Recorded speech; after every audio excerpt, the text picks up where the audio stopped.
Bonjour les enfants. J'espère que tout se passe bien dans votre école, Charles Bell. Liam et Nathan ont travaillé pour vous offrir une histoire de Noël. J'espère que vous apprécierez et je souhaite à vous et vos maîtresses Nathalie et Laure d'excellentes vacances de Noël. Soyez sages. Vous êtes-vous jamais demandé qui est le Père Noël ? Je suis sûre que le soir de Noël, lorsque vous êtes couché, vous attendez avec impatience qu'il vous apporte des cadeaux. Vous pensez à lui et vous posez beaucoup de questions. Qui est ce fameux Père Noël ? Où habite-t-il ?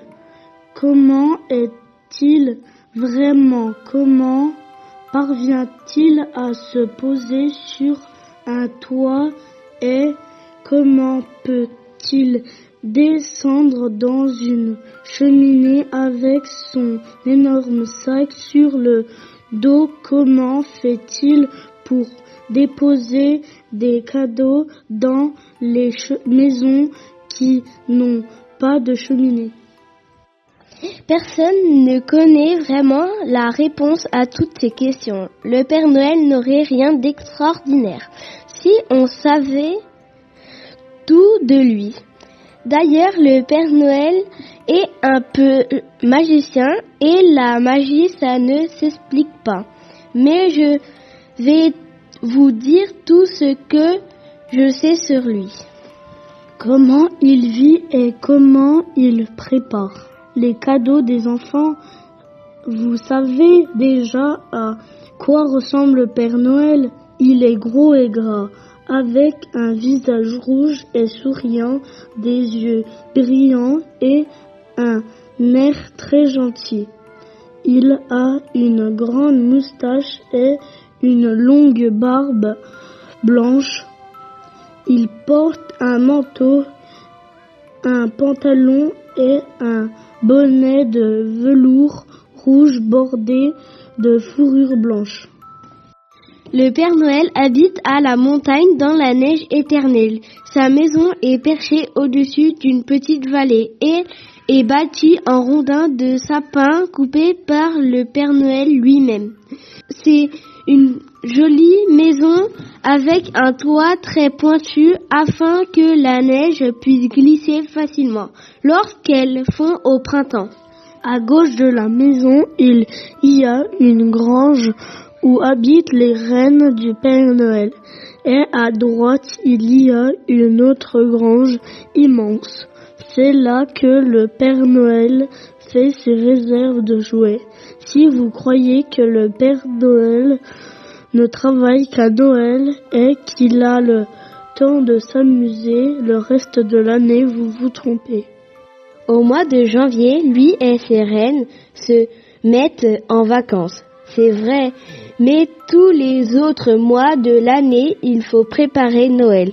Au début du mois de février, le Père Noël doit remplir sa grange de jouets neufs. C'est une tâche longue et difficile. Heureusement, le Père Noël se fait aider par tous ses amis de la vallée. Chaque famille confectionne une série de jouets. L'une fabrique des ours en peluche, l'autre des poupées, une troisième des chevaux à bascule, une autre encore des trains électriques et vous ne verrez jamais d'aussi beaux jouets dans les magasins. Le Père Noël va régulièrement surveiller la fabrication dans les maisons où l'on travaille pour lui. Le soir, en rentrant, il s'assoit devant sa table près du feu et il inscrit dans son grand livre le nombre de jouets terminés. Au printemps naissent les bébés reines. Dès qu'ils sont solides sur leurs pattes, le Père Noël les emmène dans une grande prairie. Il installe des barrières de différentes hauteurs et il leur apprend à sauter patiemment. Lorsque les rennes savent sauter toutes les barrières et qu'ils savent aussi trotter, galoper, virevolter, le Père Noël leur apprend à tirer son traîneau. Il y arrive vite, heureusement, car il leur reste à apprendre le plus difficile, voler. Cela leur demande 10 mois de travail. Puis début novembre, le Père Noël choisit parmi les meilleures reines ceux qui l'accompagneront dans sa tournée. Vers la mi-novembre, les amis du Père Noël se mettent à lui fabriquer un traîneau neuf. Le Père Noël profite du mois qui lui reste pour organiser son voyage de la nuit de Noël.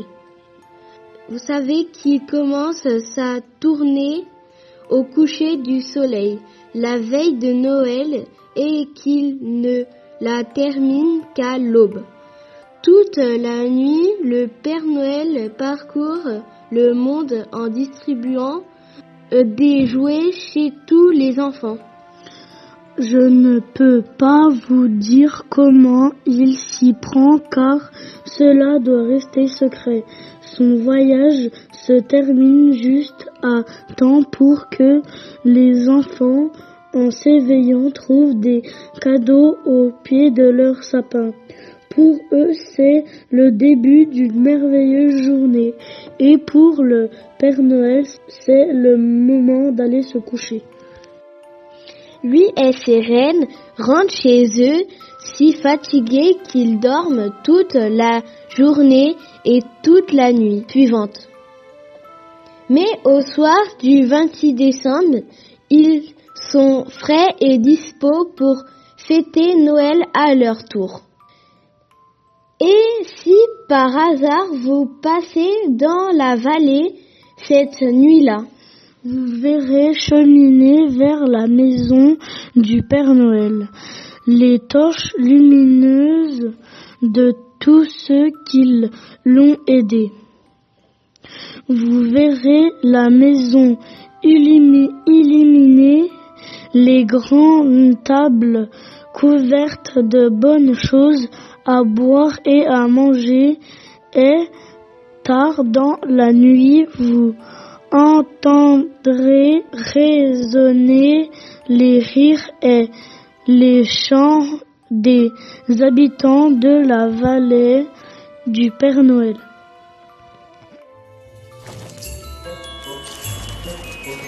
J'espère que vous avez été respectueux du travail de vos camarades.